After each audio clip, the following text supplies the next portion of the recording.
दोस्तों, मैं हूं मुनीश। आपका स्वागत है हॉन्टेड वर्ल्ड की दुनिया में। दोस्तों, आज हम एक नई मूवी की बात करेंगे। फ्रेंड्स, आज से हम एक नई सीरीज शुरू करेंगे, पोजेशन सीरीज। फ्रेंड्स, हमारी फर्स्ट मूवी है द पॉप्स एक्सॉर्सिस्ट। 2023 में रिलीज हुई एक सुपरनैचुरल हॉरर मूवी, जिसके अंदर हमें एक कहानी के ऊपर बताया गया भी एक सबसे खतरनाक डीमन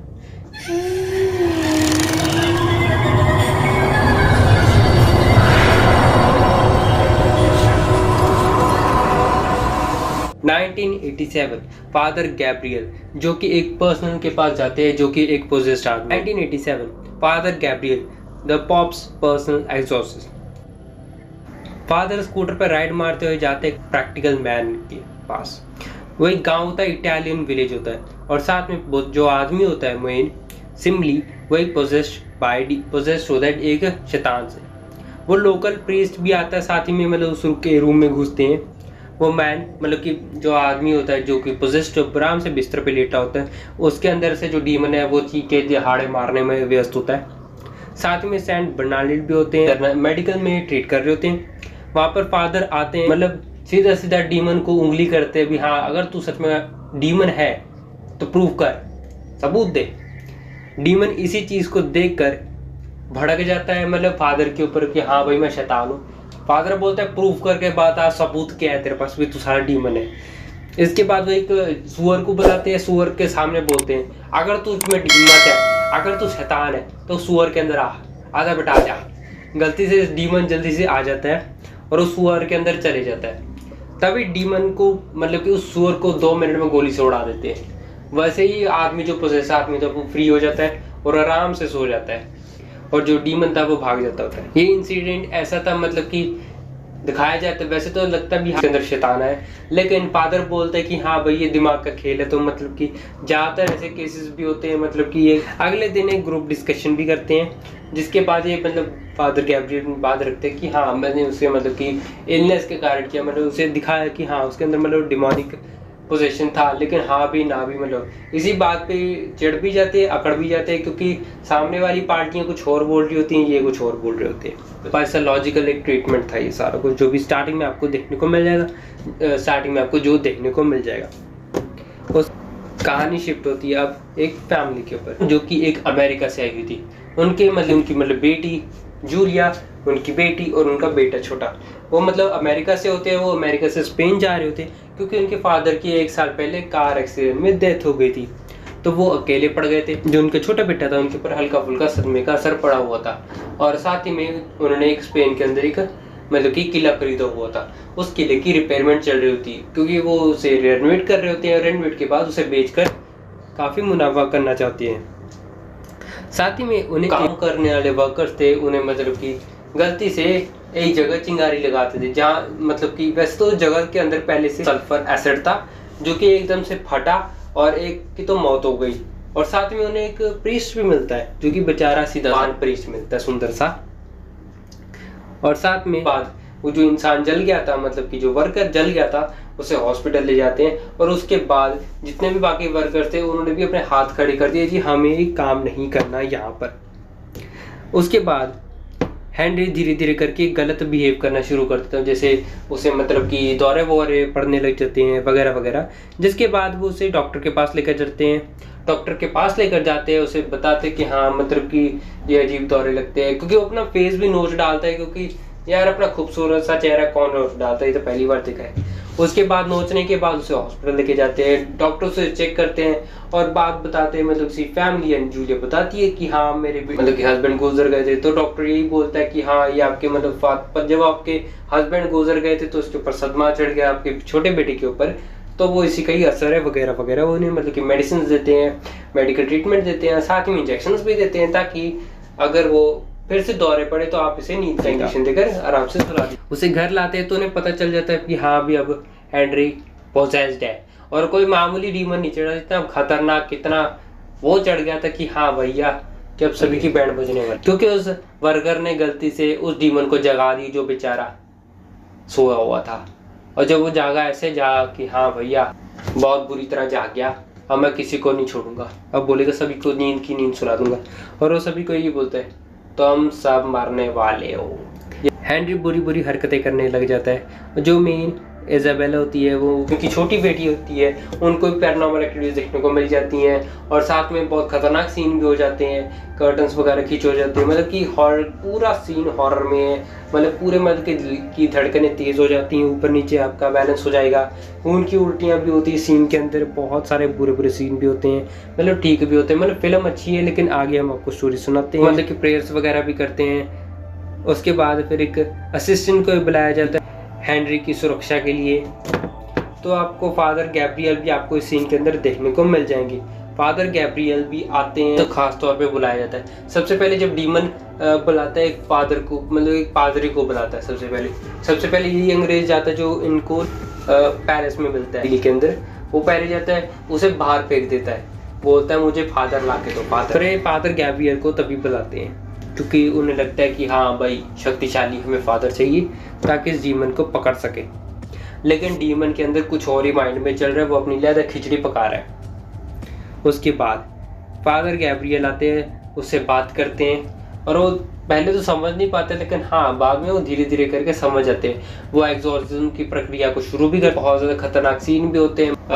वो फादर को वो चीज़ भी दिखाता है जो फादर भूल गया था, मतलब कि इसे पछतावा नहीं था। सबसे पहले वो यही करते हैं कि जितने भी गुनाह किए उन्होंने पहले किए उन सभी की गॉड से क्षमा मांगते हैं। फिर उसके बाद फिर वो अंदर जाते हैं, मतलब कि लड़ाई करने के लिए, ताकि पोजीशन जो डीमन ने हेनरी को किया हुआ है वो उतार सके। जो डीमन था पहले से अंदर, वो सबसे पहले यही बोलता है कि हाँ मैं तुम्हें वो भी दिखाऊंगा कि हाँ जो तुम सोच भी नहीं सकते और तुम मेरे जूते चाटोगे। तो डीमन उन दोनों पादरियों को उनके राज दिखाता है, वो दिखाता है जो उन्होंने किए होते हैं। जैसे फादर की गलती की वजह से एक बेजुबान की जान चली गई, और एक ऐसे फादर भी थे दूसरे जो जिन्होंने सच्चा इश्क किया लेकिन उन्हें इश्क नहीं मिला, वो छोड़ दी भगवान के लिए। क्या शक्ति है। एग्जॉर्सिज्म की प्रक्रिया चलती है, और उसके बाद मतलब कि जल वगैरह छिड़कते अपना, जैसे हमारे यहाँ पर गंगा जल है, वहाँ पर हॉली वाटर है, वो छिड़कते हैं। बहुत बुरे बुरे मतलब कि सीन भी होते हैं, जैसे कि एग्जॉर्सिज्म की प्रक्रिया में आपको पता है इधर उधर हर चीज़ उड़ती रहती है। डीमन अपनी पूरी शक्ति से उन्हें रोकने की कोशिश करता है, कन्फेस करने के बोलती है हाँ भाई तू वापस चले जा, नर्क वापस चले जा। ऐसे करते देर हो जाती है और वो कोशिश करने के बाद वापस आ जाते हैं। वो एक कहानी भी फिर उसके बाहर आ जाते दोनों, फिर वो एक दूसरे को अपने अपने हाल बताते हैं कि हाँ मतलब कि जब मैं रोम में था, जब मतलब कि वॉर चल रही थी तो मेरे सारे साथी मर गए थे, तो मैं रह गया था आर्मी में जब मैं था, मतलब गैब्रियल। फिर उसके बाद अपनी कहानी सुनाने के बाद फिर वो बताते कि मैं मर गया था, मतलब मरने वाली कादात पे आ गया था, लेकिन मैं मरा नहीं। लेकिन उसी वक्त से फिर मैंने सोच लिया कि हाँ अब मैं अपनी सारी जिंदगी गॉड को दूंगा। फिर उसके बाद फिर जो दूसरा प्रीस्ट होता है वो अपनी कहानी सुनाता है कि हाँ मुझे एक लड़की से प्यार हो गया था। उसे ये नहीं पता कि मैं प्रीस्ट हूँ, लेकिन बाद में मैंने इसे इसलिए छोड़ दिया कि हाँ मुझे भगवान की शक्ति में ज्यादा दिखने लग गया। ये भी बताता है फादर कि हाँ रियल होते हैं कि हाँ मैंने मतलब इसी बात को मुझे घमंड भी आ गया था कि मैं फादर हूँ, और एक लड़की की जान भी चली गई थी। वो मतलब उसने आत्महत्या कर लिया है, तो वो मेंटली इल थी, लेकिन ना उन्होंने आत्महत्या कर ली थी, जिसका दुख भी अब फादर को है। और ये सबसे बड़ा दुख था जो कि फादर के लिए था। उनकी फैमिली के ऊपर अटैक होने शुरू हो जाते। फादर गैब्रियल उनके घर के आसपास सबसे पहले निशान दिखाते हैं एग्जॉर्सिज्म के सबसे पहले प्रक्रिया में जगह पे ढूंढते। उन्हें एक मिल जाता है, जैसे कि हम क्या बोलते हैं कुआं, जिसके अंदर बहुत सारी खोपड़ियां होती हैं, जो वो उस मतलब की खींच लेते हैं। उसके अंदर बहुत सारी खोपड़ी होती हैं। वो जब किसी का हम धर्म परिवर्तन करते तो जिन लोगों ने धर्म परिवर्तन नहीं किया उन सभी की खोपड़ियां अंदर थी, और उसके अंदर जब उन्होंने आग डाली तो बहुत बड़ी चिंगारी उठी। लेकिन उस चिंगारी के अंदर भी एक ऐसी जगह थी जहां पर बहुत सारी लाशें थी, मतलब एक सबसे महान, पूरी दुनिया के महान पादरी की लाश भी वहीं पर ही पड़ी थी, और चाबी भी थी, और साथ ही में नरक का दरवाजा भी वहीं पर था, क्योंकि वहां पर एक गेट भी था। पादरी वहीं पर ही जाते हैं और साथ में जांच पड़ताल करते हैं। उनके पीछे से मतलब कि जो दूसरा पादरी होता है वो भी आ जाता है, और घर के अंदर कोई नहीं होता। तो घर के अंदर मतलब कि इनकी फैमिली के ऊपर हमला हो जाता है, और जो कि मतलब कि जैसे उनकी छोटी बेटी के ऊपर हमला होता है, उसे पैरानॉर्मल एक्टिविटीज दोबारा से दबा के शुरू हो जाती हैं। मॉम को अंदर खींच लेते हैं, उनकी मतलब जो जूलिया थी उनकी मदर, उनको बेड के अंदर खींच लेते हैं। मतलब बहुत बुरे मतलब कि ऐसे सीन भी हो जाते हैं। फादर बाहर आते हैं, फिर उन्हें बचाते भी है, और साथ में रक्षा कवच भी बनाते ताकि हम रोक सके। फिर उसके बाद फादर एंड पॉइंट पे आ जाते हैं, मतलब अब तो इसे खत्म कर ही देंगे, क्योंकि उन्हें सबसे पहले कहानी में नाम नहीं ना पता होता, लेकिन जब नाम पता चल गया हाँ जी हाँ, तब हम बैंड बजाएंगे इस डीमन की। और जो इस हवेली ने सबसे पहले एक पुराना चर्च हुआ करता था, नाम नहीं पता, लेकिन उस डीमन का असली नाम था एस्मोडस। इसके बारे में भी हम बताऊंगा, क्योंकि एस्मोडस एक सबसे खतरनाक डीमन है, जो कि का राजा भी कह सकते हैं आप, जो कि आपको मैं इसके बारे में अलग से समझाऊंगा अपनी एक न्यू वीडियो में। अगर आपने कमेंट सेक्शन में कमेंट किया तो हम एस्मोडस के बारे में भी आगे बात करेंगे, तो इसके ऊपर भी चर्चा अच्छे से होगी। तो उसके बाद मतलब कि एस्मोडस का नाम होते ही मतलब इन्हें ऊपर जाते हैं और उसे शैतान को हमेशा हमेशा के लिए खत्म करने के लिए दूसरा पादरी उसे नीचे भेज देते हैं और गैब्रियल खुद अंदर जाते हैं। उस इंसान उस डेमन को बोलते मेरे अंदर आ जा और साथ ही में मुझे अपने कब्जे में ले ले, शेरी जान को छोड़ दे। शैतान यही सोच रहा होता है मैं इसे अपने कब्जे में लूंगा, मतलब इसके अंदर जाकर मैं पूरे बुरे कांड करूंगा ताकि बदनाम होंगे गॉड और उनकी कम्युनिटी। ये सोच पहले एक होने वाली थी, लेकिन इस चीज को रोकने के लिए एक पादरी ने अपनी जान तक दे दी। उसके बाद वो नीचे चले जाते, वहीं उस गुफा के अंदर वो पादरी उनके पीछे पीछे आता है। वो अपने आप को फांसी भी लगाते हैं, लेकिन वो मरते नहीं है। जो छोटा पादरी होता है मतलब दूसरे वाला, उन्हें ले जाकर वापस भेज देते हैं गाड़ी से, और वो छोटा पादरी मतलब कि जो दूसरे वाला पादरी होता है उनके साथ उनको मतलब कि बचाने के लिए पीछे पीछे जाता है गैब्रियल के, डीमन के वश में था। एक सीन ऐसे भी आता है, दिखाता भी है, मतलब आंखें बदल के आपको रंग चेंज होकर कि हाँ डीमन देख रहा असली में। उनकी फैमिली, जूलिया की फैमिली तो फटाफट निकल जाती है रात में, क्योंकि बारिश बहुत होती है, तो अमेरिका के लिए रवाना कर दिया जाता है।